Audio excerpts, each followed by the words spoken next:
I was, and still am, a huge conspiracy guy. I literally ran out of new tin hat topics to research, and I still wouldn't look at this one without embarrassment. But every time I glanced at it, there was something unresolved. Hi folks, and greetings from Northern Michigan. This is Bob the Science Guy. Mark Sargent's Flat Earth Clues Part 8 is a little different than the other ones. It almost has a religious feel to it. It starts off with an uncredited appearance by the biblical story of the Tower of Babel. Then it goes on to talk about the strife that the differences amongst us make, as well as the creative energy that it fosters. Because this is put out as more of a philosophical or religious piece, I'm not going to criticize it. In fact, I think Mark actually was very creative and eloquent in this episode, and as a result, I'm going to put a link to this episode in the description of this video. Mark was very creative, and I think people would enjoy it. So let's let him go ahead and have his moment. Go ahead and have a look and see what he has to say. In the meantime, I think I'm going to turn this over to Dr. Todd Grande to talk about the personalities of Flat Earth. I think it's very informative, and I hope you'll enjoy it. So cue up the music and let's go.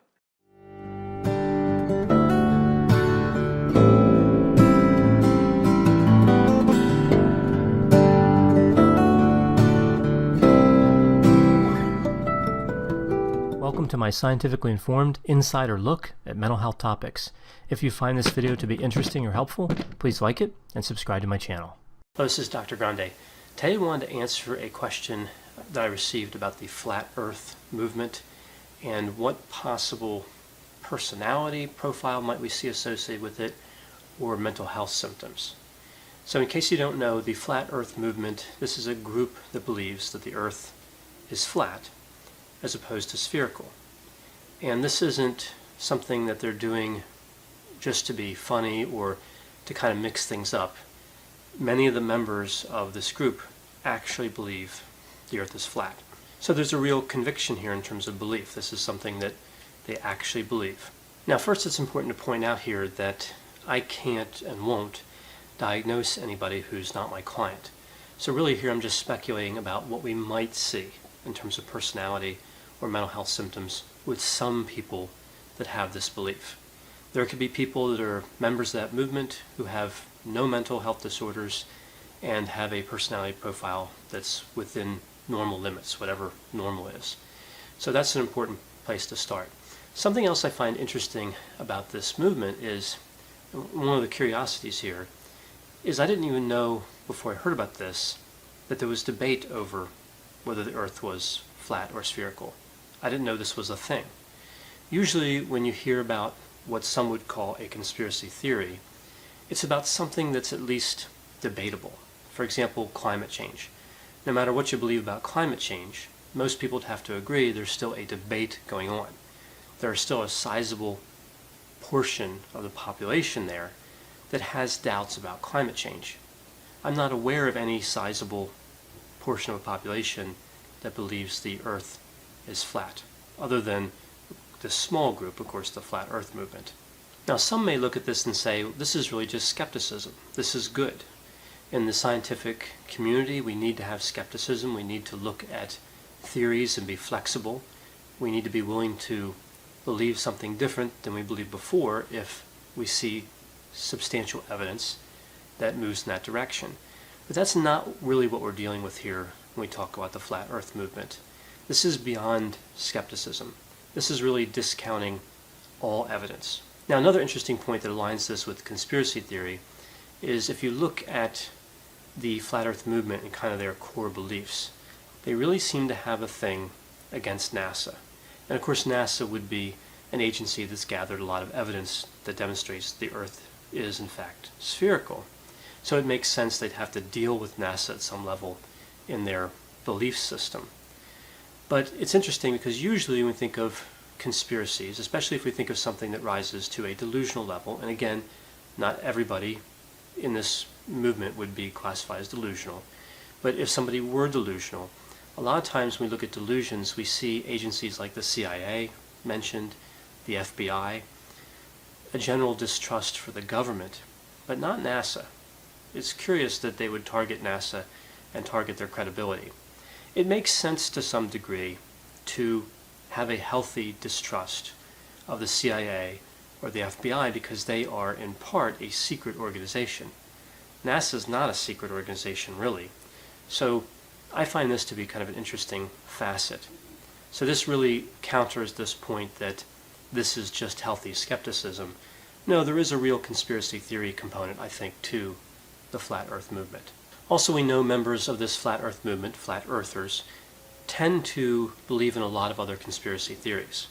So they may believe in this theory of the Flat Earth, but they also have other theories, including the CIA and the FBI and other more common conspiracy theories.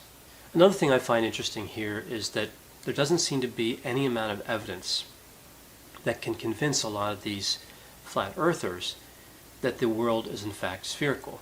So of course there's pictures that NASA's taken and all that, and those are discounted. But even if you have other evidence, and of course there is an amazing amount of evidence supporting that the Earth is spherical, no evidence seems to rise to the level of significant for many people in this group. So they really can't be swayed from this belief no matter what is put in front of them. If evidence is presented and it appears convincing, oftentimes they say it was fabricated. So we end up here in kind of a logical dead end where there's no way to really reason and move forward. So again, this is a departure from adhering to the scientific method. If these individuals were really committed to the scientific method, they would look at the evidence and at least be willing to consider that the Earth is spherical. And that's not really what we see here. With this group, we also see this tendency to believe what's seen. At least that's how it's kind of framed, like they believe evidence that they can see directly. Well, this is a pretty high burden of proof. A lot of us believe things that we can't see directly. We, at some level, take people's word for it. We take the word of scientists and other experts, but many people wouldn't have first-hand knowledge that the world is spherical. So this is a really high burden of proof, and they use what they call science, these experiments, in essence to try to beat science. They would probably say to extend science or to advance science. But really, they're talking about first-hand observations only, and that's not everything that's included in the scientific method. The scientific method does involve a community that builds on knowledge, that runs experiments, that looks for replication, and shares information. What we really see here is a number of individuals going out and pursuing single experiments. Now this may seem like science, and again to some degree there's a little bit of overlap, but it's really not the same thing. So what could be going on here in terms of personality or mental health in areas like this? Well, again, there could be nothing going on. Many of the members could simply look at this theory and be intrigued and join the movement and believe there's something to it. There doesn't have to be a delusion or an extreme personality trait at work. Now with others, it could also be a sense of belonging. I think there's probably a financial incentive for people that run this. I don't know. I don't have any evidence to support this, but usually with some type of conspiracy theory that's organized, somebody's making money. There could also be some extreme personality traits in play here. Particularly, I would think low openness to experience, so being very rigid and dogmatic, although you could also argue very high openness to experience could get you to the same place through a different method, extended fantasy, creativity, and imagination. In terms of agreeableness, it could be low agreeableness, simply being a contrarian, looking at evidence and saying, no, I'm going to discount this evidence no matter what it is. So antagonistic, argumentative, that could be a possibility. In terms of mental health, there are a lot of potential explanations. Paranoid personality features, schizotypal personality features. So with the paranoid, of course, we'd have people that are paranoid and distrustful. With schizotypal features, we would see somebody who has unusual thinking, odd beliefs, certainly consistent with the Flat Earth movement to some degree. Again, for some of the individuals, that could be what's happening. And for some, it could just be a delusional situation. And we could see some of that with cluster A personality disorders like paranoid and schizotypal, but we could also see it with an illness like schizophrenia, and there's some other disorders as well that have a delusional component. And really, when we look at what qualifies as a delusion, it would be when somebody believes something is contrary to overwhelming, significant evidence. And that seems to be what's going on here some of the time. Again, there's a lot of reasons somebody could join an organization like this or have these beliefs. A delusional frame of mind would just be one of these reasons, the presence of delusions. Another bit of evidence that kind of points to the presence of delusions, maybe in some of these instances, would be if you look at the explanations of how the Earth is flat as opposed to spherical in this movement. The explanations defending the flat Earth model are extremely complex, much harder to believe, much more full of fantasy than the actual scientific explanations that we believe are true. So the Earth is spherical, and its nature as being a sphere makes sense in terms of bodies orbiting the Earth and the Earth orbiting the Sun and all that. The flat Earth movement has to make up all of these really unusual mechanisms in terms of physics to explain how the Earth could be flat. And of course, one of the toughest would be, how come nobody's ever reached the end of the Earth and just driven off or sailed off?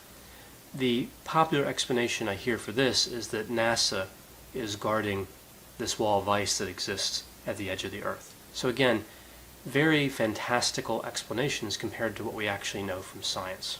So the last thing I'll cover here is really what I initially thought when I heard the flat Earth movement. Remember, I initially thought that this can't be real. I didn't know this was a thing.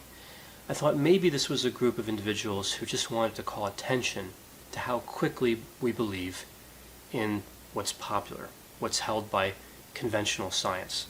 We don't really question it, we just believe it. Turns out that doesn't seem, again, to be what this movement is about, but I think it's still an interesting point. It does make us pay attention to this idea of, how do we know something's true? Are we a little too quick to just believe something? Somebody says something, we see it on TV, we see it on the internet, and we believe it. But maybe we should be a little more cautious, not to the point of discounting all evidence, but just healthy skepticism. So I think there are a lot of lessons to be learned from this flat Earth movement, and really the whole movement and everything we see here is fairly fascinating from a personality perspective, and again, potentially from a mental health perspective. I hope you found this discussion of the flat Earth movement to be interesting. Thanks for watching. I thought I'd expand on Dr. Grande's comments a little bit. Man has been conducting organized scientific inquiry for at least 2,500 years. Eratosthenes was an early practitioner of science. It was his famous stick in the sun experiment that provided an early and surprisingly accurate estimate of the circumference of the Earth. This also set up a key tenet of science, and that is that we build on the work of others. Specifically, Eratosthenes did not determine that the Earth was a sphere. He simply measured the circumference of a sphere. The spherical nature of the Earth was determined by others that came before him. Likewise, Aristarchus did not determine that the moon was in orbit around the spherical Earth. He used the phases of that orbiting moon to estimate the distance from the Earth to the Sun. This continued until a religious revival in the early 19th century. As a result of this, Robotham and others rejected science. The result was zetetic astronomy. In zetetic astronomy, there was a rejection of the globular Earth. Written at a time before space travel and requiring the rejection of all aspects of navigation known at the time, this did have a slight popularity before dying out. With the emergence of the internet, opportunists rediscovered zetetic astronomy and began to attract followers. Eric Dubay, a yoga instructor from Thailand, developed quite a following and outlined all of the tenets of modern flat Earth theory. His postings on the internet originated the flat Earth phrases, "the horizon rises to eye level," "water always seeks its level," "gravity is a myth," "all pictures from space are CGI." His work was so extensive that there is absolutely no original thought in the flat Earth that was not originally expressed by Eric Dubay. I'm going to digress from Dr. Grande slightly here. He discusses the need in the flat Earth community to personally see all evidence and feels that it's a form of concrete ideation. While I am in agreement with this, the reason that we see this demand for personal experience is that it is indeed a very high standard to meet, and it cuts down on the attacks that Flat Earth has to sustain. For example, you could be a mission control engineer at NASA headquarters and state that you have personal knowledge of space. All they have to do is say, well, have you ever been there yourself? No? Well, that's just your opinion then.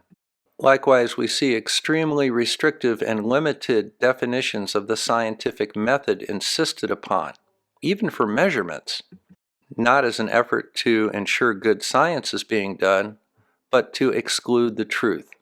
Gravity must be denied in all forms because any object greater than 300 miles in diameter under the influence of gravity would collapse into a sphere. Essentially, it would exclude the possibility of a flat Earth. Space itself must be denied because if we admit that space exists or the GPS system is from satellites, we have to admit that to the possibility that there could be photographs of the Earth that show it to be spherical. It is all carefully planned out to make the globe Earth unprovable and the flat Earth undeniable. Flat Earth is a belief system unassailable by scientific inquiry and untouchable by contrary facts. Likewise, when confronted with irrefutable proof of a curved surface to the Earth, they simply deny it, not only ignoring the evidence, but coming up with fantastical explanations of compression and atmospheric lensing and phases of the moon or whatever it is they can get away with to try and explain the obvious. And that, ladies and gentlemen, is why Flat Earth is not a science, it's a movement, it's a belief, and it's a conspiracy theory. Because it attributes everything to an unknown, unnamed authority that is our puppet master. Well, thank you for listening. This is Bob the Science Guy signing out from Northern Michigan. Please remember to like and subscribe to my channel. Take care. This rabbit hole's too deep for me. Feel my brain getting real sore.